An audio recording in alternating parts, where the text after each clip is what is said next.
السلام علیکم۔ Voice of align کی ایک نئی ایپیسوڈ کے ساتھ میں ہوں آپ کا میزبان افنان۔ آج ہمارے ساتھ موجود ہیں محمد علی بھائی۔ آپ موٹیویشنل اسپیکر ہیں، سیلف ڈسکوری ایکسپرٹ ہیں اور یوتھ کلب کا ایک اہم حصہ ہیں۔ کیسے ہیں آپ علی بھائی؟ الحمد للہ، آپ سنائیں، خیریت سب ہے؟ بہترین۔ الحمد للہ۔ علی بھائی، آپ نوجوانوں کے ساتھ بہت انٹریکٹ کرتے ہیں، آپ کا ہیومن انٹریکشن ینگسٹر کے ساتھ بہت زیادہ ہے، تو میرا پہلا سوال بھی انہی سے متعلق ہے کہ جو اس صدی کے نوجوان ہیں، جو ہم لوگ ہیں، ہماری عمر کے لوگ ہیں، وہ بہت ذہنی دباؤ کا شکار ہیں۔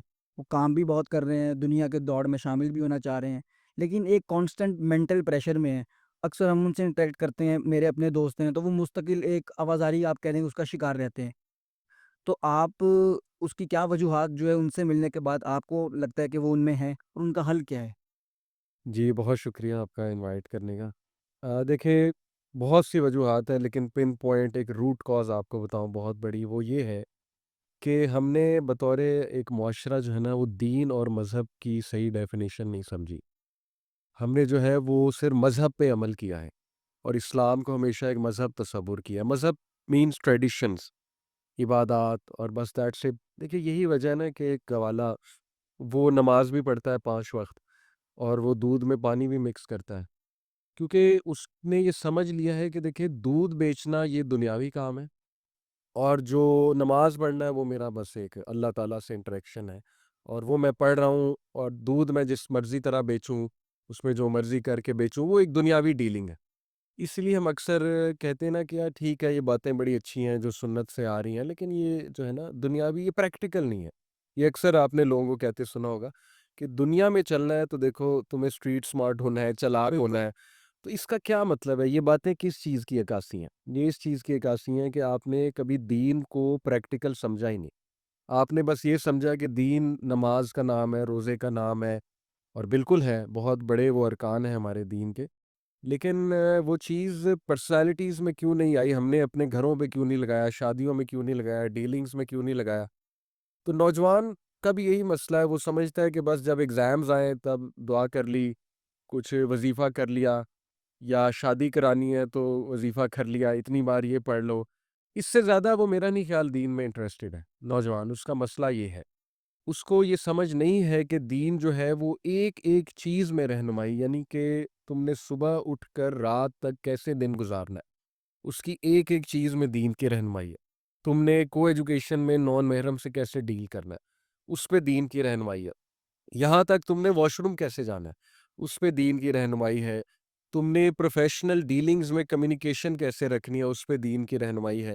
یعنی اتنا یہ براڈ پھر سبجیکٹ ہے، آپ سمجھ گئے ہوں گے۔ تو میرے خیال میں یہ بنیادی مسئلہ ہے کہ دین کو کبھی اون ہی نہیں کیا، اور دین کو ہولسٹکلی کبھی نہیں سمجھا، جس کی وجہ سے اب وہ ادھر ادھر سے چیزیں اٹھا رہا ہے۔ مذہب سے یہ چیزیں اٹھا لی، نماز پڑھ لو، وظیفہ کر لو، دعائیں کر لو، بس کافی ہے۔ تھوڑی چیزیں کسی اور کلچر سے اٹھا لیں، تھوڑی چیزیں کہیں انٹرنیٹ سے پڑھ لیں، ہر چیز میں وہ انوالوڈ ہے، تو پھر ذہنی دباؤ کا شکار ہوگا نا، پھر وہ اس کی پرسنالٹی میں آئیڈینٹی کرائسس بھی ہوگا۔ تو یہ روٹ کاز یہ ہے، باقی بہت سی اور بھی وجوہات ہیں، لیکن آئی تھنک یہ پن پوائنٹ روٹ کاز ہے۔ اچھا، آپ نے بیچ میں بات کی ہے کہ جس طرح کو ایجوکیشن کا بھی آپ نے ذکر کیا کہ اس کی رہنمائی موجود ہے، آپ نے کیسے انٹریکٹ کرنا ہے۔ تو ہمارے ہاں ایک طبقہ وہ ہے جو کچھ چیزوں پہ عمل کر کے سمجھتا ہے کہ بس یہ حرف آخر ہے۔ مثلاً وہ اپنے بچوں کو بالکل اور طرح کی تعلیم دلوائے گا، اس کے گھر والے ایک اور طرح سے کا لباس جو ہے وہ پہنیں گے۔ مطلب وہاں بھی ایک ایکسٹریمزم ہے، اور پھر وہ لوگ بھی ہیں جو کہتے ہیں دین و دنیا الگ الگ۔ وہ یہ کرتے ہیں کہ وہ جن کا آپ نے ذکر کیا کہ نماز بھی پڑھیں گے اور ملاوٹ بھی کریں گے۔ تو میرا خیال ہے دونوں طرف اتنی ایکسٹریم ہے کہ جو دین پہ عمل کر رہے ہیں وہ آپ والی بات کی اس کو ٹوٹلی اون نہیں کر رہا، اور جس نے چھوڑا ہے اس نے بالکل ہی الگ کر دیا ہے۔ ایسی ہے یہ، اگین وہی وجہ ہے نا، دیکھیں کہ جنریشن آفٹر جنریشن یہ سمجھ ٹرانسفر کی جا رہی ہے کہ یہ دو الگ چیزیں ہیں، دین اور دنیا دو الگ چیزیں ہیں۔ اور اس پہ اکثر وہ دعا بھی کوٹ کی جاتی ہے، ربنا آتنا فی الدنیا حسنہ وفی الآخرۃ حسنہ وقنا عذاب النار۔ دیکھیں اس دعا کا کہیں یہ مطلب نہیں ہے کہ دین اور دنیا دو الگ چیزیں، اس دعا کا مطلب ہے دنیا اور آخرت دو الگ چیزیں ہیں۔ امیزنگ۔ یہ کہیں نہیں ہے دین اور دنیا دو الگ چیزیں۔ دین، دنیا از دین، دین کس لیے آیا تھا؟ دنیا میں کیسے رہنا ہے، تو پھر الگ کیسے ہے؟ ہاں، دنیا اور آخرت دو الگ چیزیں ہیں۔ تو اس دعا میں دنیا کی بھی بھلائیاں مانگی گئیں اور آخرت کی بھی بھلائیاں مانگی۔ اس سے یہ ہم نے مراد لے لی کہ نہیں، آخرت جو ہے وہ دین ہے، اور دنیا جو ہے وہ ہم نے کسی اور طرح گزارنی ہے۔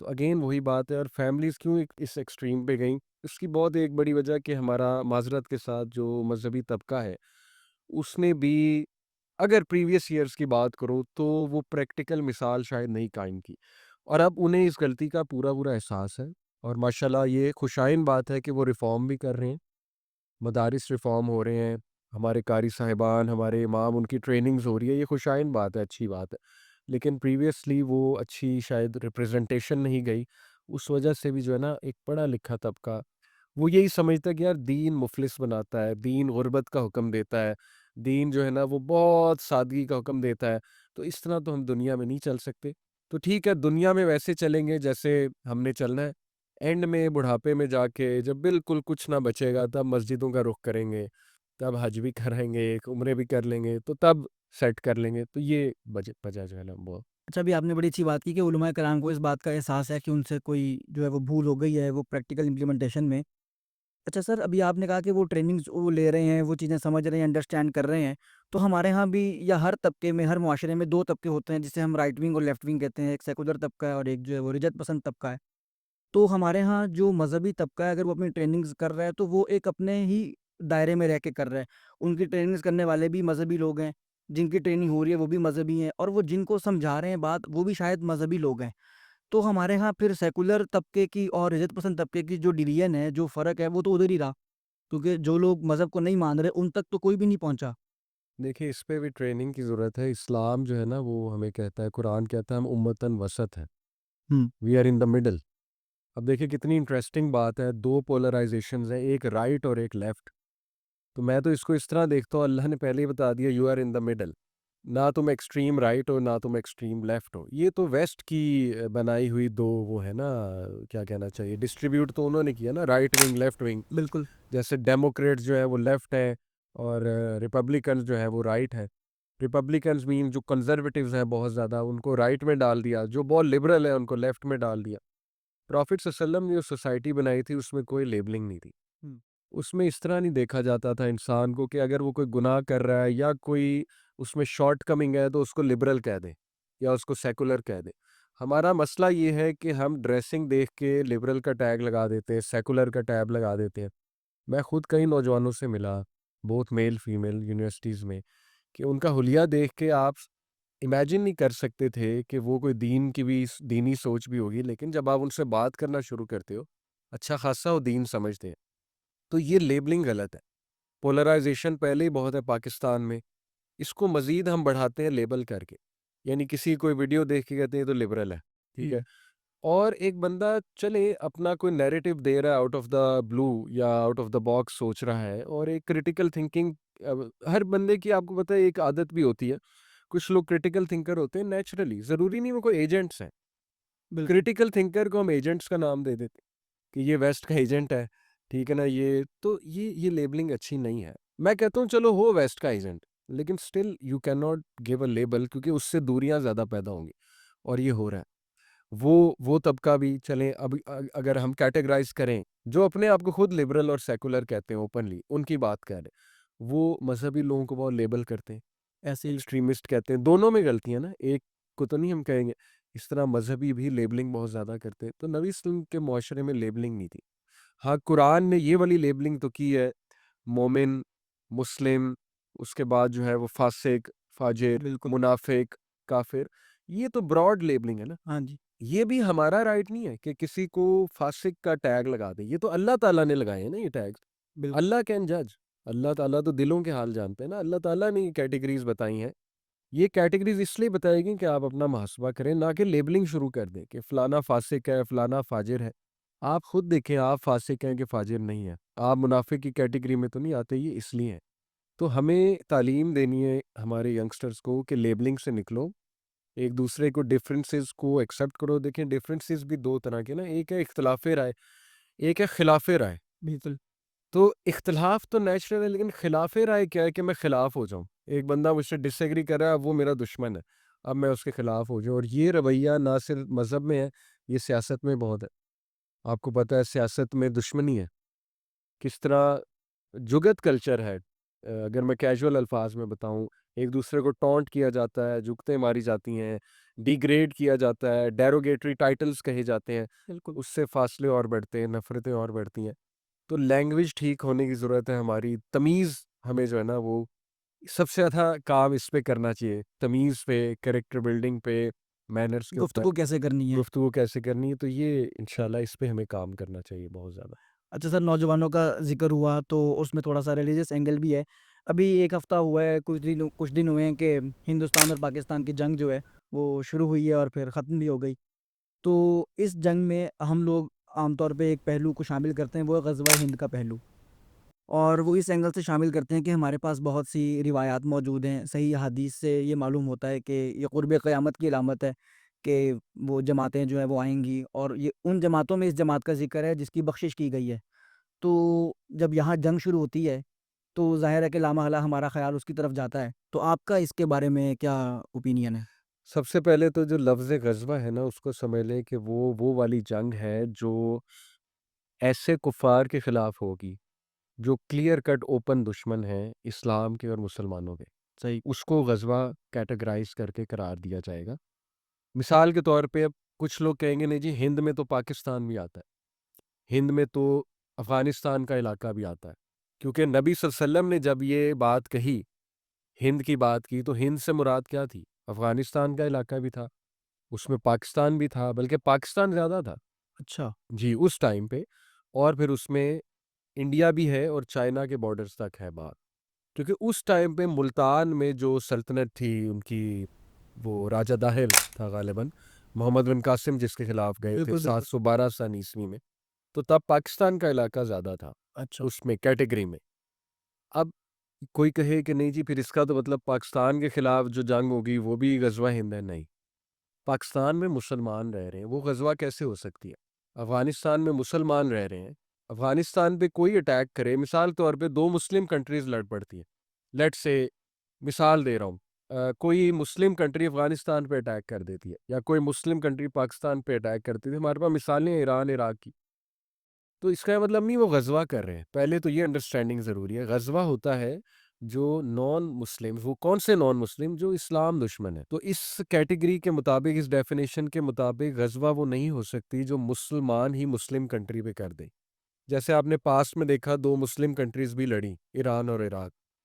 تو اب آج کچھ لوگ کہہ سکتے ہیں کہ نہیں جی دیکھیں ہند کا جو علاقہ ہے وہ نبی وسلم کے دور میں اس میں تو پاکستان بھی شامل تھا، تو اس کا مطلب کہ ہو سکتا ہے پاکستان پہ کوئی اٹیک کرے تو وہ بھی غزوہ ہے۔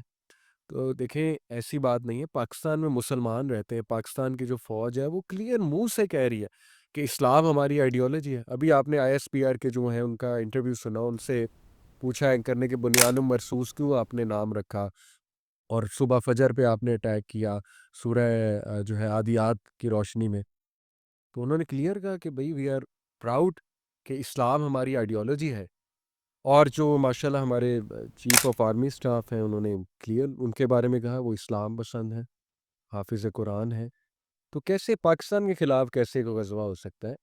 اب ان دس کانٹیکس اگر پاکستان انڈیا پر اٹیک کرتا ہے اس نیت سے کہ ایک مسلم ملک کی سرحد کی حفاظت کرنی ہے، اس آئیڈیالوجی کو اپ ہولڈ کرنا ہے جس آئیڈیالوجی پہ پاکستان قائم ہوا ہے، پاکستان کا مطلب کیا؟ لا الہ الا اللہ، ایمان، تقوی، جہاد فی سبیل اللہ، اور ایک کنٹری ہمیں تھریٹن کر رہی ہے کہ ہم تمہیں صفحہ ہستی سے مٹا دیں گے، اور وہ اسلام کو بھی تانے دے رہے ہیں، کلیئر ہے ان کے، آپ دیکھ لیں بیانات کھول کے، وہ کلیئر اسلام کے بھی خلاف ہیں، وہ جو BJP کی بات کر رہا ہوں، بالکل، تو دیٹ ول بی اے غزوہ انشاءاللہ، اگر اس نیت سے ہوتا ہے تو وہ غزوہ ہے۔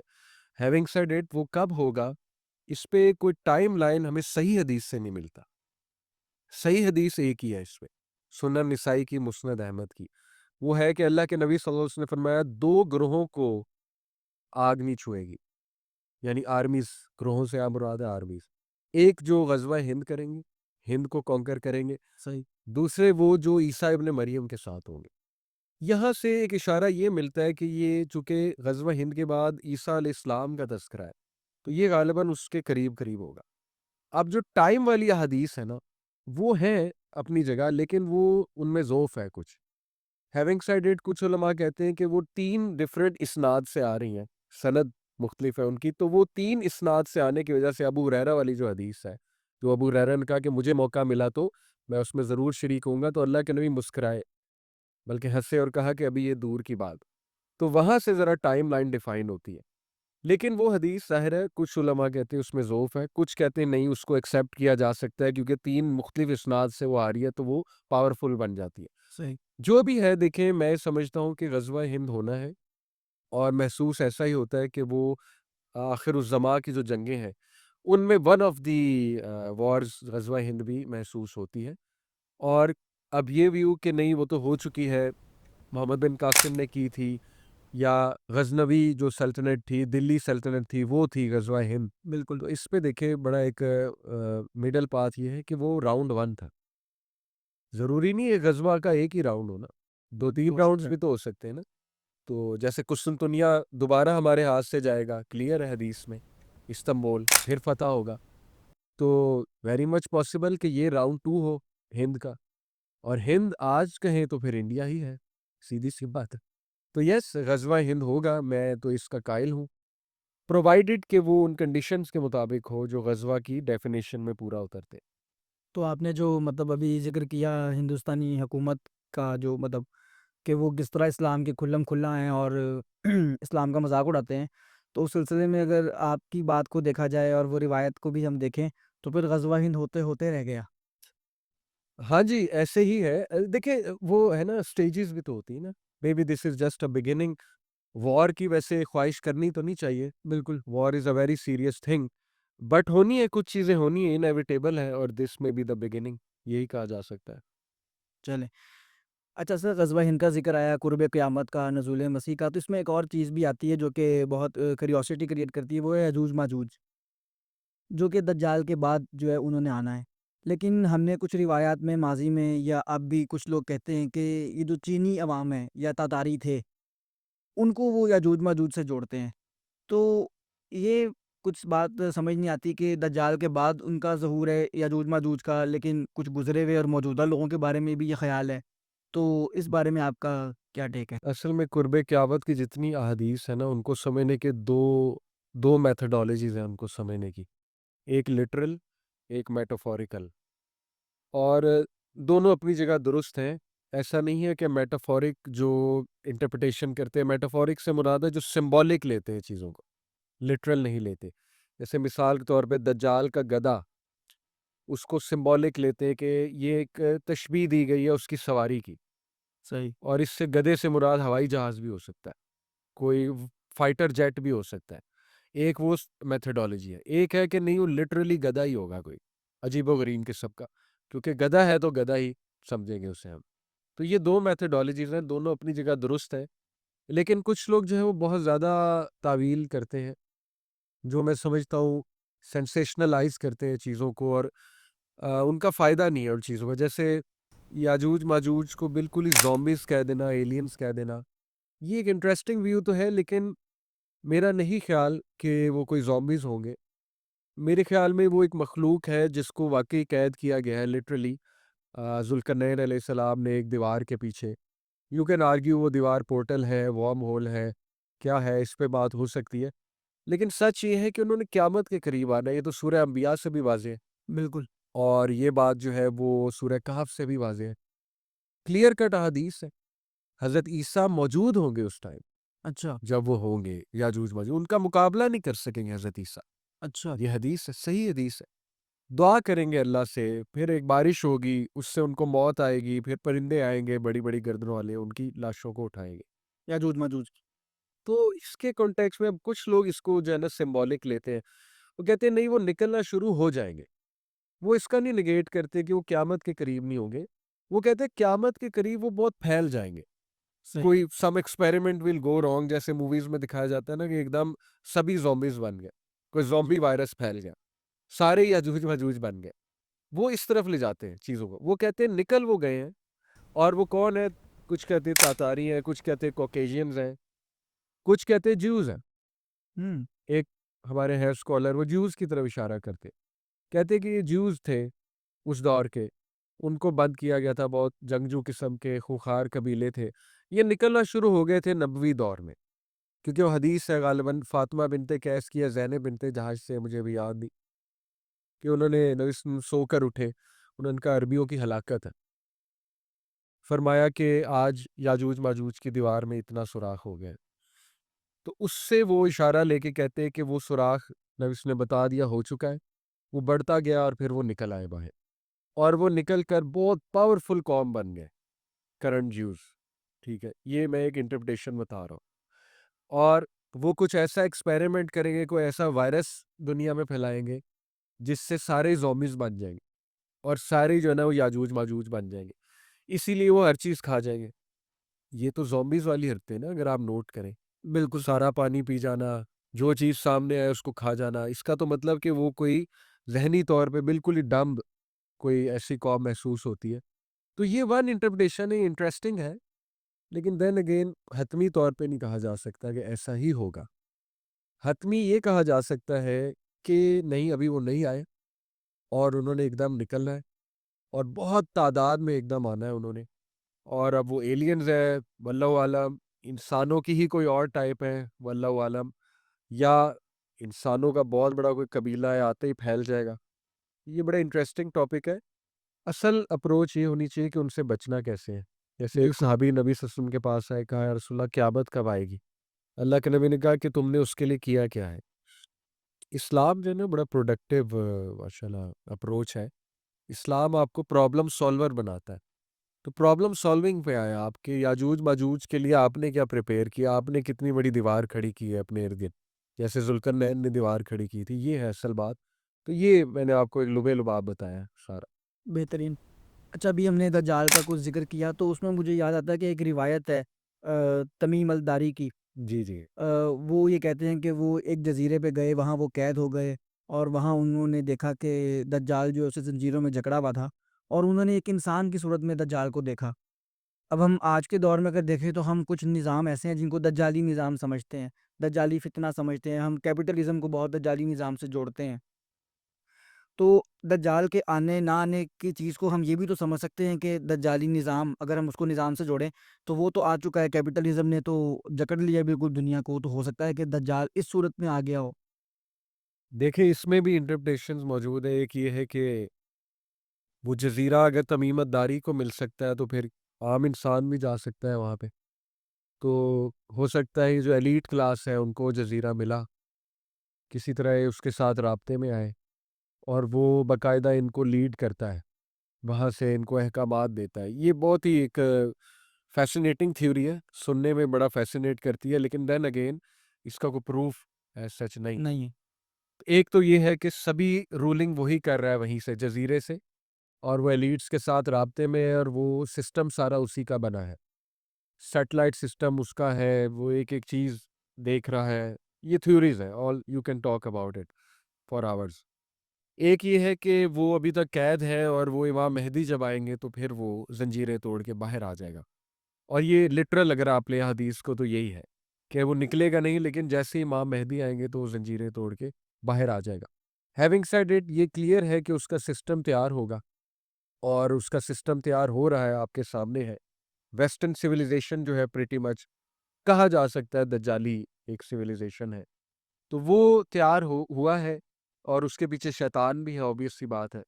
اس کے پیچھے پورا ایک ٹولہ ہے جس نے یہ سوچا کہ اس قسم کا نظام بنائے کہ ہیومینٹی کو انسلیو کیا جائے، ہوں۔ اور وہ ٹولہ کون ہے؟ سیدھی سی بات ہے، زائنسٹ، راتھ چائلڈ، جو دنیا کی سب سے امیر فیملی ہے۔ فیملی جو فیملی انہوں نے کس طرح ڈیزائن کیا ماڈرن ورلڈ کو، ورلڈ بینک، تعلیمی نظام، پھر فاسٹ فوڈ، اس پہ آپ پڑھیں تو بہت انٹرسٹنگ سبجیکٹ ہے۔ تو راتھ چائلڈ جو ہے، اور اس کے علاوہ باقی جو 3 امیر فیملیز ہیں، اگر آپ ان کو پڑھیں، وہ کس طرح کنٹرول کر رہے ہیں دنیا کو، اور دنیا کی 95% ویلتھ ان کے ہاتھ میں، 95% ریسورسز ان کے ہاتھ میں۔ تو یہی دجالیت ہے، سیدھی سی بات ہے۔ صحیح۔ آپ وہ دجال کے ساتھ کنیکٹڈ ہے کہ نہیں ہے، یہ اللہ نوز بیسٹ، لیکن یہ کلیئر ہے کہ وہ پلاننگ انہوں نے کی، اور وہ سسٹم کھڑا کر دیا جس میں سلیوز بنائے، انسلیو کر دیں ہیومینٹی کو، ذہنی طور پہ معوف کر دیں، اتنی انٹرٹینمنٹ میں ڈال دیں، اتنی انٹرٹینمنٹ میں ڈال دیں، اتنی ڈسٹریکشنز میں ڈال دیں، جاب 12 آورز کی کر دیں، ایجوکیشن سسٹم 12 آورز کا کر دیں، یعنی 35 سے 40 سال تو اس کے پاس سوچنے کو کچھ نہ ہو اس انسان کے پاس، بس وہ ایسا گم ہو جائے دنیا میں، اور اس کے بعد وی کین کنٹرول دیم، تو وہ تو صاف نظر آ رہا ہے، وہ سسٹم تو کھڑا کر دیا گیا۔ اچھا سر، میرا اگلا سوال بھی اسی سے متعلق تھا کہ یہ جو ہم اگر نوجوانوں کو دیکھیں اور پھر بینگ مسلمز، امت کا بھی ایک کانسیپٹ ہے کہ امت کے نوجوان، اور ظاہری بات ہے ان میں اگر ہم تھوڑا سا لٹریچر کی طرف جائیں تو اقبال نے بہت امیدیں جو ہے اپنی شاعری کے ذریعے ان سے وابستہ کی. لیکن اگر ہم آج کے نوجوان کو دیکھتے ہیں، میں ایک نوجوان ہوں، میرے پاس سوشل میڈیا کے ذریعے دنیا بھر کی انفارمیشن ہے، خبریں ہیں. مجھے ہر لمحہ یہ پتہ لگ رہا ہے کہ دنیا میں کہاں کہاں مسلمانوں پہ حملے ہو رہے ہیں، دنیا میں کہاں کہاں جو آپ کہہ لیں کہ سرمایہ دارانہ نظام ہے وہ کیا کچھ کر رہا ہے. تو مجھے پھر لگتا ہے جس طرح میں بالکل بے بس ہوں، میں اپنے آپ کو بھی کچھ نہیں کر سکتا، اپنے آپ کو بھی نہیں بچا سکتا، اور نہ ہی اپنے کسی دوسرے مسلم بھائی کو بچا سکتا ہوں. تو میرے ایک ذہنی دباؤ کی یہ بھی کیفیت ہے کام سے ہٹ کے، کہ اگر میں اپنے اپنے مطلب خاندان کو دیکھتا ہوں، اگر مذہب میرا ایک خاندان ہے تو اس میں بھی بہت تباہی مچ رہی ہے اور میں کچھ نہیں کر رہا، میں بالکل بے بس ہوں. تو اس میں آپ کیا ریکمینڈ کرتے ہیں نوجوانوں کو؟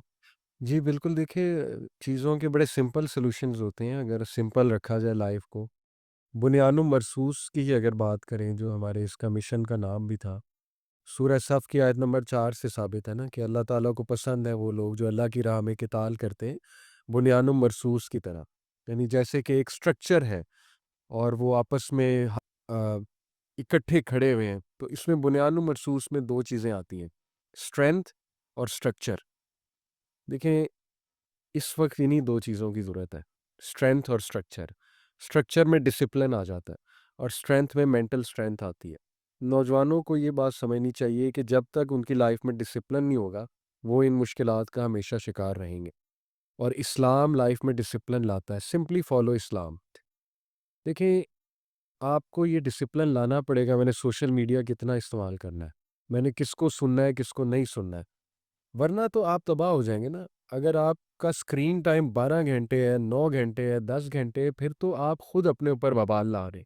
آپ اسکرین ٹائم کو کنٹرول کریں، آپ ان پیجز کو کنٹرول کریں، کس کو سننا ہے کس کو نہیں سننا ہے، اپنی قدر کریں۔ ہر ایک کو کیوں سننا ہے؟ بالکل. اس کا تو مطلب کہ آپ اپنی قدر نہیں کرتے، آپ کا کوئی کرائٹیریا ہی نہیں ہے، آپ کہتے ہیں میں ہر ایک کو سنوں گا۔ تو اس لیے وہ اسٹرکچر لانا، وہ ڈسپلن لانا اپنی لائف میں، کچھ گولز بنانا، ان گولز کے مطابق چلنا، یہ بیسک چیزیں جو سکھائی جاتی تھی ایجوکیشن سسٹم میں، تربیت میں، آج بالکل لوز ہو چکی ہے۔ نہ ماں باپ اس پہ توجہ دے رہے ہیں، نہ ایجوکیشن سسٹم اس پہ توجہ دے رہا ہے، تو ہماری جنریشن لاسٹ ہے۔ تو یہ ٹریننگ ان کی ہونی چاہیے، ڈسپلن لاؤ زندگی میں، گولز بناؤ۔ دوسرا اسٹرینتھ، دیکھیں مینٹلی اسٹرانگ ہو جائیں، ریزیلینس کی طرف آئیں۔ مشکلات آئیں گی، لیکن اس کا یہ مطلب نہیں ہے کہ آپ اپنے آپ کو بلیم کریں، تقدیر کو بلیم کریں کہ میں اتنے مشکل دور میں پیدا ہو گیا ہوں، آج کچھ نہیں ہو سکتا۔ How is it possible? اللہ تعالیٰ کی پلاننگ ہے، اللہ تعالیٰ بہت پریسائز ہے، اللہ کی کیلکولیشن ہے۔ اللہ نے آپ کو اس دور میں پیدا کیا ہے، ایک مقصد کے لیے کیا ہے، کوئی اس طرح بیکار تو نہیں پیدا کر دیا نا کہ بس آپ ڈپریشن میں چلے جائیں۔ آپ کا ایک مقصد ہے، اس مقصد کو پہچانیں، کیپ اٹ سمپل، دین پر عمل کرنا شروع کریں، دین کا علم حاصل کرنا شروع کریں، اسٹارٹنگ ود قرآن۔ قرآن سمجھیں، سیرت کا مطالعہ کریں، اپنے ہیروز کے ساتھ جڑیں، صحابہ کے ساتھ جڑیں، صحابیات کو پڑھیں، صحابہ کو پڑھیں، آپ کو سمجھ آئے گی لائف کیسے گزارنی ہے، کیا گولز ہونے چاہیے لائف کے۔ آپ کو امید ملے گی قرآنی آیات پڑھ کے، وَلَا تَهِنُوا وَلَا تَحْزَنُوا وَأَنْتُمُ الْأَعْلَوْنَ إِن كُنتُم مُؤْمِنِينَ۔ میں یہ آیت سن کے چینج ہوا تھا، سورہ آل عمران کی آیت نمبر 139، میرے سامنے آیت کھلی تھی جب میں بہت سیڈنس ڈپریشن کا شکار تھا یونیورسٹی میں۔ سب سے پہلے یہ آیت میرے سامنے آئی تھی جب میں نے قرآن کھولا۔ ٹرانسلیشن کیا ہے؟ ولا تہینو، ہمت نہ ہارو، ولا تحزنو، غم زدہ نہ ہو، وانتم العلون ان کنتم مومنین، تم ہی کامیاب ہوگے اگر تم مومن ہو۔ تو اللہ کہہ رہا ہے مومن بنو۔ اب سرچ کریں مومن کون ہوتا ہے، تو یہ سمپل سلوشن ہے، ڈسپلن کی طرف آئیں، اسٹرکچر کی طرف آئیں، اپنی قدر کریں، ہر چیز کے پیچھے نہ لگیں۔ وہی سمپل سمپل رولز ہیں، ہر کامیاب انسان کے رولز ہوتے ہیں، ہسٹری اٹھا کر دیکھ لیں۔ کامیاب لوگ کون ہیں؟ جو زیادہ گوسپ نہیں کرتے، جو زیادہ وقت نہیں ضائع کرتے، جو لائف میں ڈسپلن رکھتے ہیں۔ تو ایز سمپل ایز دیٹ، ان چیزوں پہ چلیں، اپنا سوشل میڈیا لمٹ کریں، اور کتابوں کی طرف آئیں انشاءاللہ تعالیٰ، ذرا علم کی طرف آئیں تو آپ دیکھیں انشاءاللہ، اور مینٹلی اسٹرانگ بنیں۔ یہ ہے سلوشن۔ بہترین بہترین. ظاہر علی بھائی ایک آخر میں ایک چھوٹا سا ریپڈ فائر ہے، پھر ہم اس کو ریپ اپ کرتے ہیں. جی یہ دو لوگوں کے نام ہوں گے، آپشن اے اور بی میں سے آپ نے صرف ان کا نام لینا ہے, ایکسپلینیشن آپ ٹھیک رہنے ہے. دیجیے گا. مودودی صاحب یا غامدی صاحب, مودودی صاحب. مولانا اسحاق یا ڈاکٹر اسرار, ڈاکٹر اسرار. انجینئر علی یا ڈاکٹر ذاکر, ڈاکٹر ذاکر. جنرل ضیاء یا جنرل مشرف, جنرل ضیاء. قاسم علی شاہ یا ساحل ادیم. بڑا مشکل سوال ہے. ساحل ادیم. کیونکہ وہ آپ کے دوست ہیں. انٹیلیجنٹ, بہت ذہین آدمی. قاسم بھائی بھی ذہین ہے لیکن ساحل بھائی بڑے ذہین ہیں. کچھ میرے اختلافات ہیں لیکن he is very intelligent. Amazing, thank you sir, بہت اوکے, شکریہ. جزاک اللہ خیر. ہمارے تو آپ وقت نے پورا وہابی پروفائل بنا لیا میرا. علی بھائی کے وقت دینے کا بہت شکریہ. آپ ہمارے چینل کو دیکھتے رہیے, لائک کریں, شیئر کریں اور سبسکرائب ضرور کریں. بہت شکریہ, اللہ حافظ.